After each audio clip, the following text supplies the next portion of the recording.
Jack, are you frozen? Sam, are you there? Yeah, Jack, are you frozen? Sam, are you there? Yeah, Jack, are you frozen? Sam, are you there? What are we even doing here? Yo, Wi-Fi flagging, but they holding it down. How about them J-era Maz ballers running Beantown? They say these guys are ridiculous, yet probably true. Like the 23 Celtics, they got a deep crew. Pregame Papa trying to make some bank. Professor Pete repping Latvia, KP the thank. RJ's on the email, taking fools to college. Joey, Matt, Timo, Robin, let's acknowledge. What are we even doing here? We're taking the crown. Checking Sam, talking Celtics and breaking it down. Competition can't keep up, they're starting to frown. What are we even doing here? In the garden, fighting for a quiet spot. Jack's taking notes while the crowd gets hot. Irate, insightful, not a diplomat. Sam's got a long list and it's just for rats. Rat list your Wi-Fi, rat list your dog. Rat list Bronny, rat list LeBron. Rat list the traffic, rat list the song. Rat list that's getting too long. What are we even doing here? We're taking the crown. Checking Sam, talking Celtics and breaking it down. Competition can't keep up, they're starting to frown. What are we even doing here? Might think they're chill, but don't get it twisted. They're not just hustling, they're highly gifted. Still new to the scene and making their mark. It's a humble beginning, it's a hero's arc. Sam's keeping it real with the Starkey vibe, but he's all in with Jack when it's time to ride. Your ass hat in the chat, Jack says don't come back. He's got zero patience for nonsense attacks. What are we even doing here? We're taking the crown. Checking Sam, talking Celtics and breaking it down. Competition can't keep up, they're starting to frown. What are we even doing here? What are we even doing here? We're taking the crown. Jack and Sam talking Celtics and breaking it down. Competition can't keep up, they're starting to frown. What are we even doing here?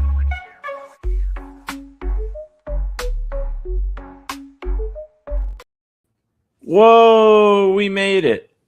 Welcome in, everybody. It could not be any later for us to be doing a pregame. It literally does not happen later than this. And we have the pleasure of being joined by Robbie Fletcher. Hello. Welcome back.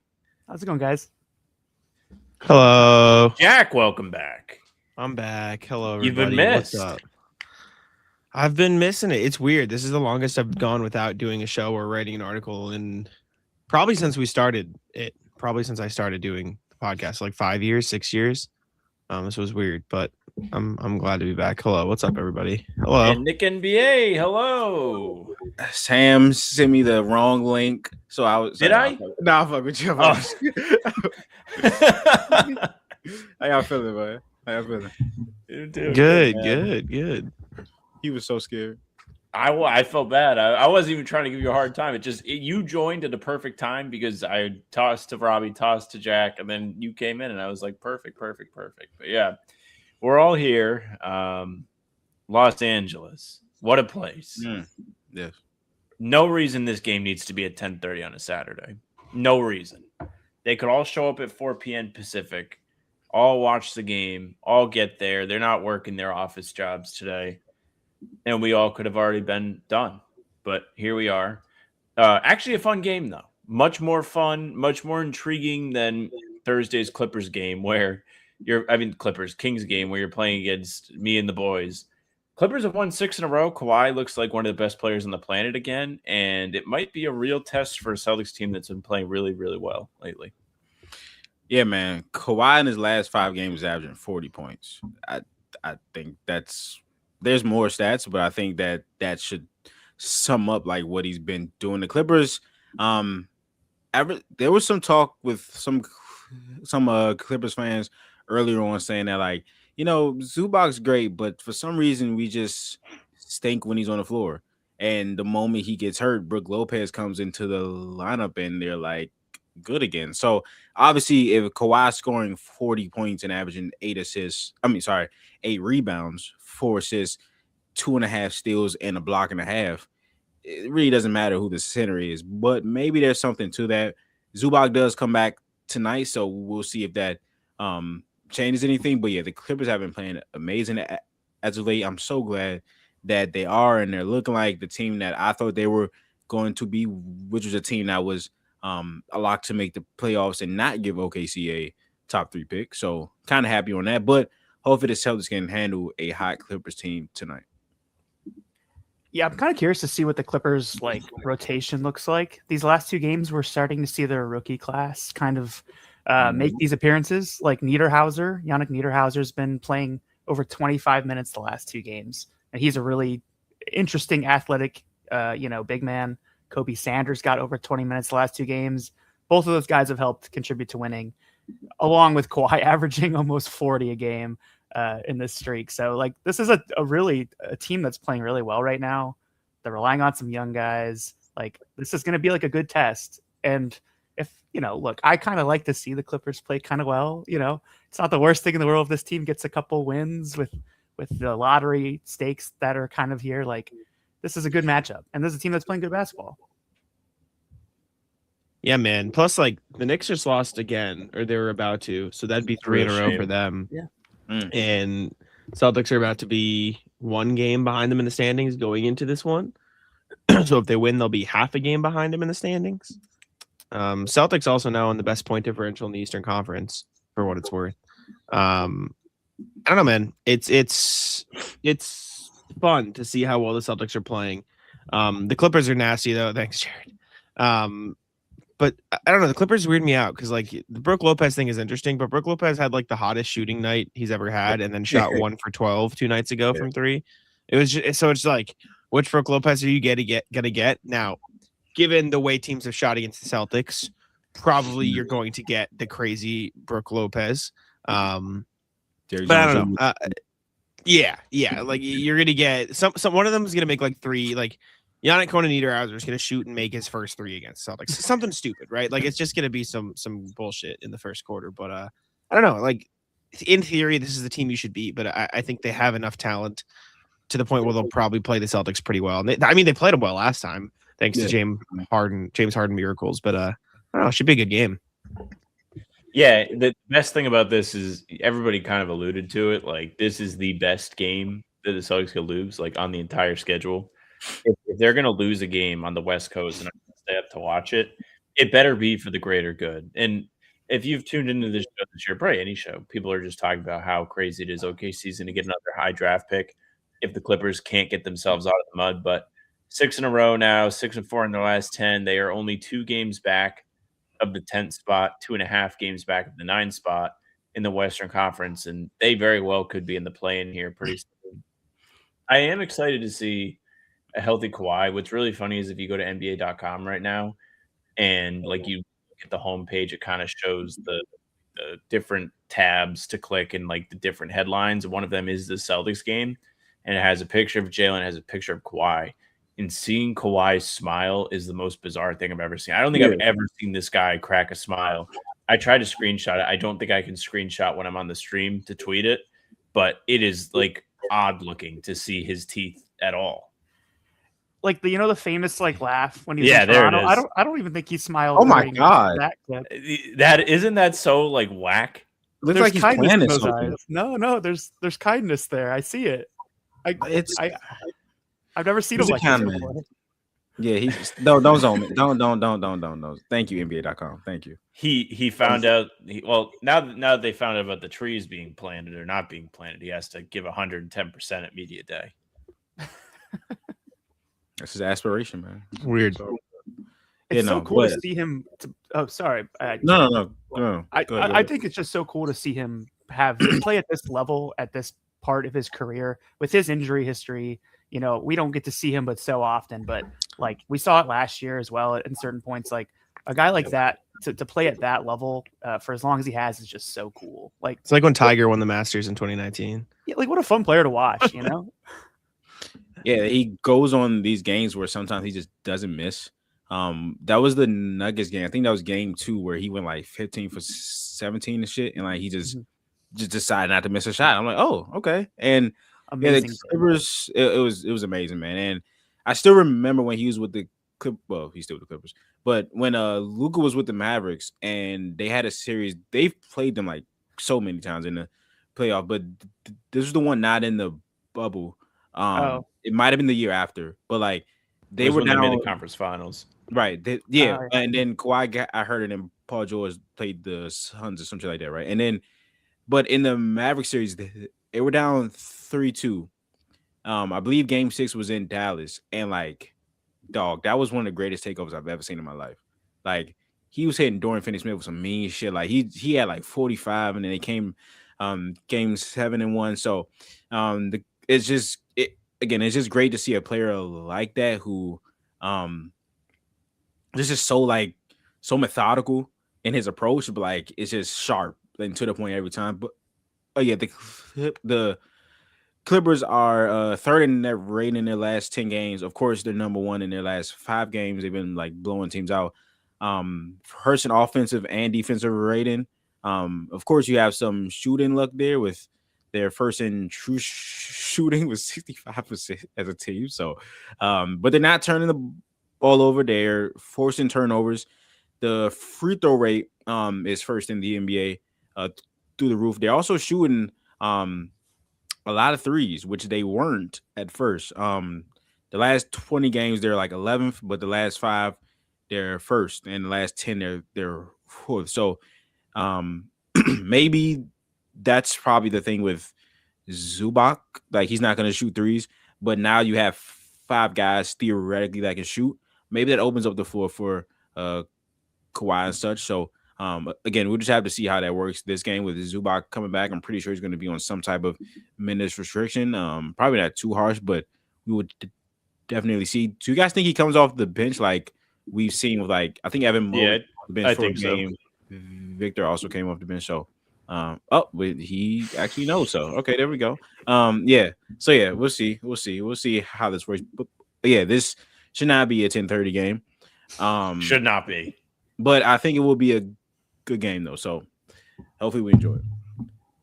Yeah. My dad put in the chat, this is Papa Tom parlay tonight. He has Pritchard Derrick for 20, JB for 30, Celtics money line. That's fair. The weird part about tonight, Jordan Walsh has lost a starting spot for the time. Oh, got no. Hauser in there. Hauser Oh, back. no. Hauser's I had the back same in there. reaction, but just for a different reason. Well, What was your reason? your Sam Hauser hatred has never Oh, made shit. any sense. It's Let's never made see. sense. Oh shit. Stand by. Let's see what we have for you. And I have a response to this, I think. Oh god. Man.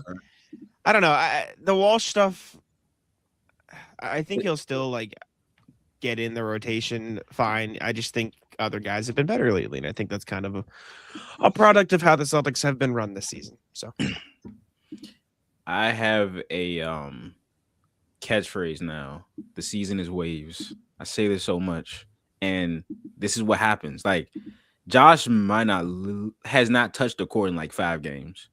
Luka Garza hadn't touched the court in like 20 games. Minot started out the season starting for like 8 straight games, lost his spot to Walsh. Garza again was not playing. Now he's playing amazing. It's just like, especially with these young guys, like the stuff is going to change, right?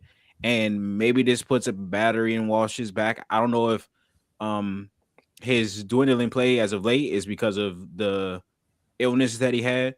But it seems like Joe was like playing him for one stint, and he's like, okay, cool, thanks, brother. And this is like, I don't know, but he has to not get in foul trouble when he does play, because that also limits his time. But I want him back. I want whoever that guy. Of course, he doesn't have to shoot 19 for 21, but I need the energy back. You know what I'm saying? So again, I'm sure he will get his chance again.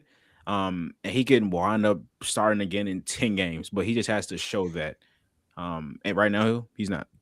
And Nick, can you look at the screen for me, brother? Oh, hey, bro. I was watching that game. There's nothing that. Listen, man. So I had to. I ain't gonna take up the whole time with this, but We have 16 minutes left, by the way. He's not going to take up all of it. He promises. no, like 15 and a half, bro. Capital City, there's center Scala this year, right? Scalabicier, yeah. So he played at Kentucky, of course. His NBA career hasn't gone as he would hope to, right? But he's not like, bro, he's a big ass dude and he's strong. Amari was literally putting him under the basket every time he posted up. And I'm just like, oh, okay, that's fun. But nah, man, the passing is insane, bro. I also like Hayden Gray too. I really like Gray. But Amari. Something happened 2 games. Something happened 2 games ago where like somebody talks some shit to him, and he's just like he has turned to a different guy as far as intensity, and his aggression has followed.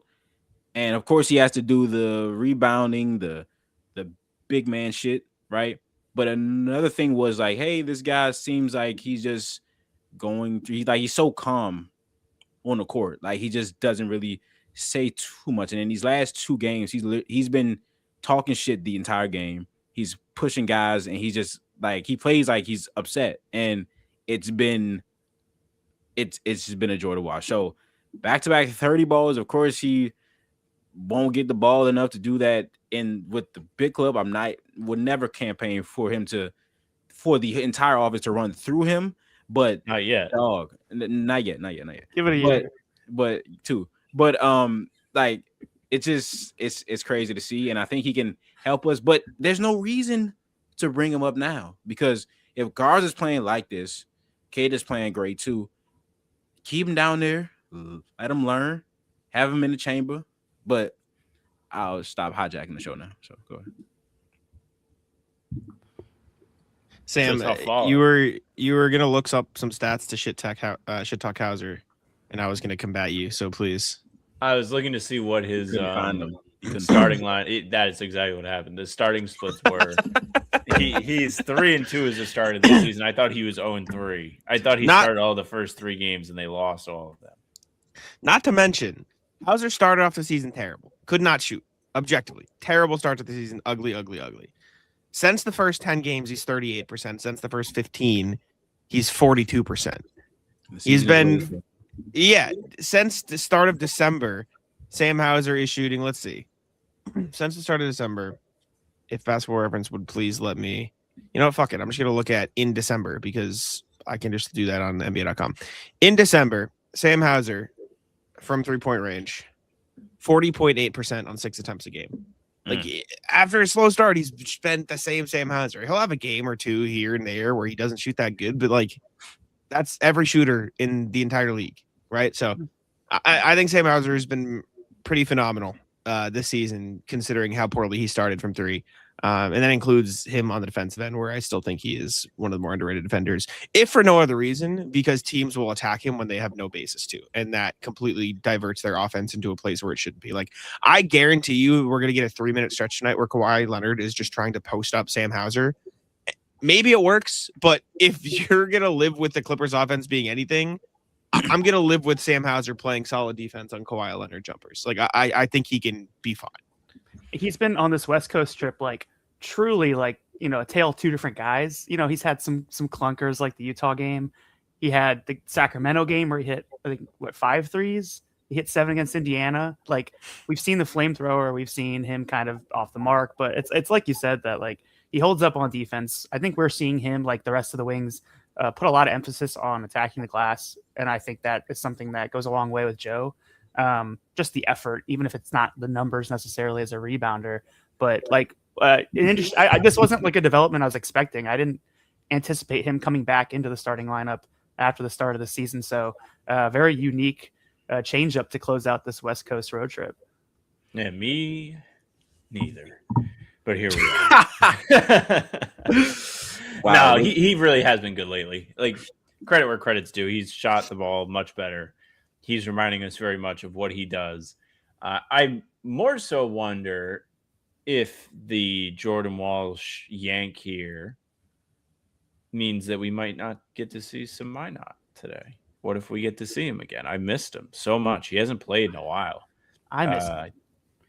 I think it's been 6 games or something. Like, he Minot's hasn't played such yet a on this weird road player, trip. man. He's a frustrating player is what he is. Because when he is fully locked in, doing everything the best he can, he is a motherfucker. He's an elite rebounder. He's a pain in the ass defender. He's a good 3-point shooter. But all it takes is 1 or 2 little slips, and you can just see it like slowly like drift away. Like, it's just like, why did you cut there when you should have gone to the corner? Why did you make that switch? Like he'll play great 10 minutes and then he'll forget to switch with Jaylen Brown and give up a bucket and Joe calls a timeout and he's out of the game. Like there's just such a short leash for Josh Minot. I think part of it is because once he makes one mistake, it's like it goes off the rails pretty quickly. It's the same thing with Anthony Simons, who's been playing great lately, by the way. Like Anthony Simons will hustle his ass off, play solid defense, be a great offensive initiator like he's been for the Celtics lately. And then he'll miss a rotation or he'll, lose focus for half a second. And then it's just a spiral. Like they're very similar players in that regard, in my opinion. And you don't really see that as much with a lot of the other guys. Like the mistakes that Jordan Walsh or Hugo Gonzalez or Sam Hauser make are more, we were trying really hard, but like, got a little ticky-tack foul there. You missed your threes a couple times or Hugo Gonzalez will not dunk the ball as we saw the other night. Like it's just like, it feels less snowball-y, if that makes sense. And so that's why I feel like Josh Minot is such a frustrating player at times, because like how good he can be, but every once in a while it just kind of like slips away. Yeah, I also think with like his sporadic minutes, it does get harder to be consistent. But definitely, with that being said, like the reason why his minutes have dwindled is because the consistency started to go away before his minutes started to go away. Like there was something that made Joe go, huh? And some of that was other guys playing well, like Walsh. But like, I think we are due to see him. Maybe not today. Feels like he's due for an opportunity. Maybe it's more Ugo tonight because Walsh has seemingly just eradicated himself from this lineup. He played 5 minutes against the Kings on Thursday, rather, and that was it. It was a starting pitcher type night for Jordan Walsh. Starting pitcher that gave up like 10 runs in the first inning, by the way. Didn't last long. I feel like this won't be the game we see a lot of Minot. I'm seeing some people talk about Boucher as well. This is probably not the night with Boucher. I feel like this is still going to be a huge Garza night just because of the size and rebounding that LA has and what they present in the front court. Like ride the Garza high, like ride it until it's no longer an option. Like this is just, he's making such a huge impact in his minutes. It's which is like super cool to see. It's very surprising to see him play at this level. Like I think we're going to see a ton of him, 20, 25 minutes. Like, does he stay with Lopez? Like, what does Zub's minutes look like? Like, regardless, I think we're just going to see a ton of Garza tonight. Yeah, I want to see how that is with Lopez, who like just shoots threes. He's not a great rebounder, so on the offensive side, I think that can help us a lot with like him just running through his face every possession and just getting to the glass.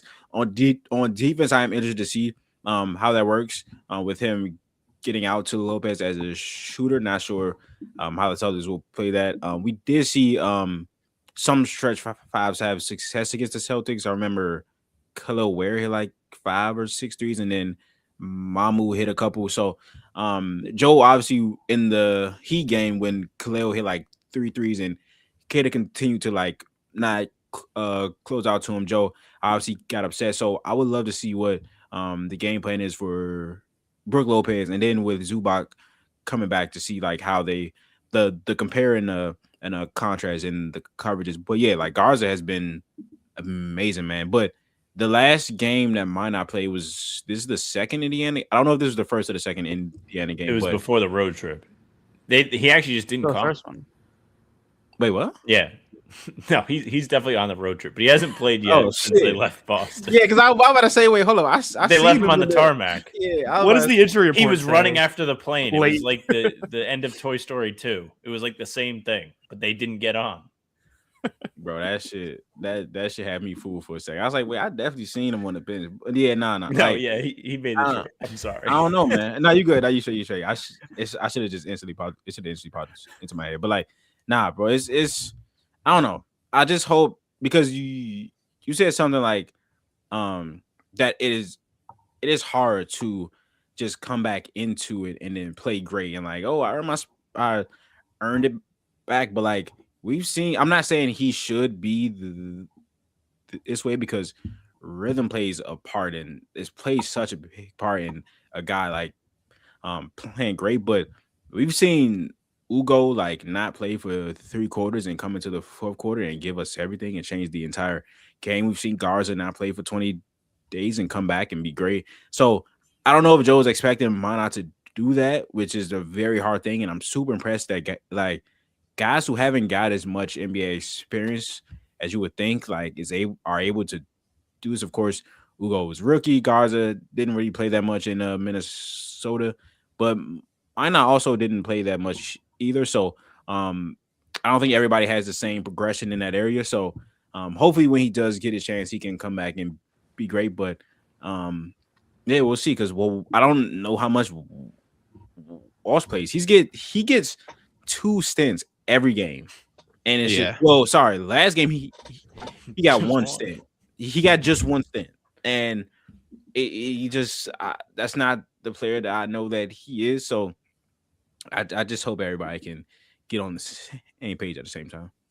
Speaking of the bench and Garza and Ugo, those 2 guys in particular have played some incredible basketball together. Their 2-man lineup is one of the best net rated on the team. It's like they play a ton of minutes. Like they are the 6th most as a tandem, I believe, of anybody. Or maybe that's them with Simons as a trio. Apologize if I'm wrong. Regardless, the whole point is most lineups that include these guys are rebounding the ball much better. I bring this up because I think Jimmy J was like, still can't rebound. And like the Celtics are not a good rebounding team. They are towards the bottom of the league. But one thing about those 2 guys, one thing about those 2 guys is they're going to rebound and they're going to crash the glass. They're going to play hard. And that has seemingly turned games on their head. As annoying as it's been to watch the Celtics opponents just shoot the ball like they got a magnet in it, they're shooting the magnet ball. The Celtics turn the tide when they bring in Ugo, they bring in Garza. Those guys create extra opportunities on the offensive glass, but they do a good job of fighting on the defensive glass too and making sure that multiple shots don't happen for the opposing team. So I think they've kind of found something with playing those 2 together. Yeah. The last 5 games, the Celtics are 6th in defensive rebound percentage. So I'm just seeing that, and I'm very interested to see like what lineups are like the best and like what's been happening.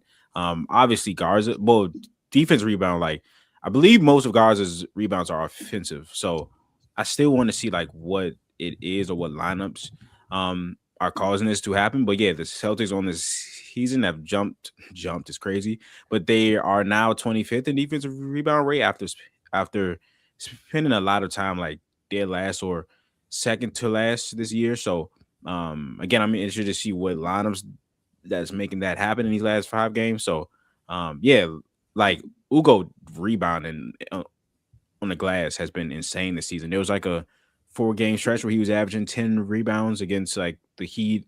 There's a game where he guarded Cat and he was guarding Killer Ware and stuff, and he was like holding those guys off of the glass. So he's just been amazing, and his versatility as a rookie, like to play up and down the lineup on both sides of the court, has been great. You know, you mentioned like the type of lineups that we're seeing off the bench, and it's so interesting to think about. Like, I know we're not even halfway through the season, but like, what does a playoff bench rotation look like with this team? Like we know this team's going to be in a playoff series in some capacity, just with the way the East is, the way they're playing. Like, what does the bench look like? Who are the guys that get called upon? Like, it's just so hard to even tell at this point in the year. And I feel like a lot of teams do have that idea if they're in the top half of their conference. It boggles my mind that some people thought this was going to be a below 500 basketball team. I never got it. And Sam can attest. I've talked to him every day for the past 3 years. He can attest. I never got it. We broke our streak this week. It was sad. I know. I never understood it. I don't. There's too much talent. There's like even if Jordan Walsh didn't take this leap, even if Nimi was kind of like meh, even if Ugo Gonzalez didn't turn into a legitimate rotation player, even if Luka Garza and Josh Mano were perfect, you still had Jaylen Brown, you still had Derek White, you still had Sam Hazard, you still had Peyton Pritchard, you still had Joe Mazzulla. You had known quantities, you had known variables, and Joe Mazzulla has gotten the most out of almost everybody else on the roster. So, I mean, I've been impressed with this team. Ugo's been my favorite thing to watch. I like this guy's crazy. I said it at the start of the season. I think they're gonna be like. He's going to be like a $20 million player on his next contract. And I believe that. Like he's too good. He's too insane. He's going to get a Tamani Kamara contract and be a better player. Like he's Tamani Kamara with more offense. That's what he is. And I like Tamani Kamara a lot. Like I think he's really, really good. I don't know, man. This is how fun I envisioned the Celtics being going into the season. This is the type of basketball, like the unknown variable, and they're playing into the fact that no one thought they were going to be this good, and they really are. Yeah, I don't get it either. And with the Tamani thing, it's like, again, I've said this a couple times, and like Ugo, when he was coming into the draft, was like this ball handler, score type of guy. Of course, guys that play in the NBA and their lower levels, of course, were all like great scorers, you know what I'm saying? But to him, it just seems like we haven't unlocked his handle or like his like slashing or his like scoring ability like at all. And the baseline is one of the most versatile defenders in the league.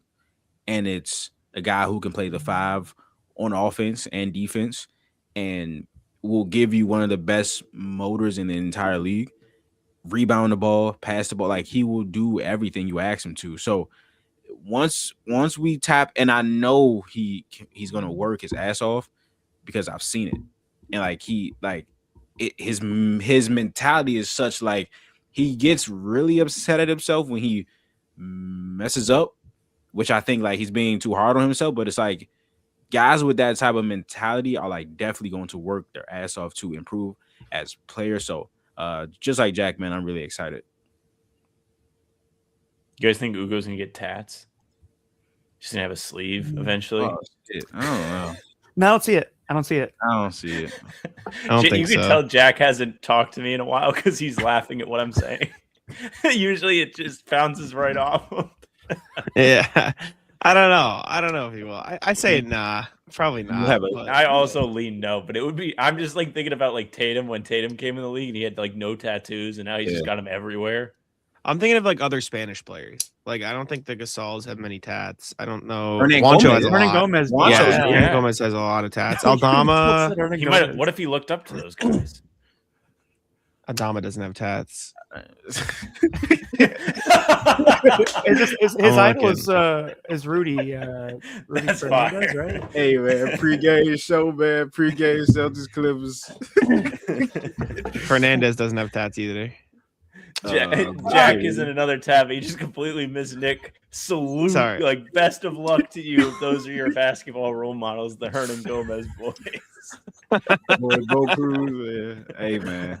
No disrespect to the boys, man. Any final thoughts? Anything you fellas want to plug before we get out of here? It is almost game time. This is why we come to the pregame. Nick, you want to go first? Huh? Oh yeah. You can find me at Nick NBA on Twitter. Nope. On YouTube. Nick NBA with YT on Twitter. Yeah. Thank you guys. Yeah. Read my stuff on Celtics blog. Tell me if it's good. Tell me if it sucks. Someone asked what the records were behind me. We got Mac DeMarco right here. We got Pavement right there. We got Tame Impala on the left. All great bands. Check them out. What jersey? That too. Oh, this is the Jason Tatum All-Star from last year. Okay. Respect. Yeah. Sweet. All right, fellas. Jack and I back in the morning. Can't wait to God's will. at 1:00 in the morning after this game's over. You know, I as soon as we wrap this stream, I'm going on my betting app. We're betting on overtime because if I'm watching overtime, I'm getting paid. I just drank coffee before we started. Oh, I might make one after this actually. But thanks all for coming out. Thank you guys for hanging out today. Really fun pregame show. That's it for us. Here's Joe. Bye. I just got 3 things to say. God bless our troops. God bless America. And gentlemen, start your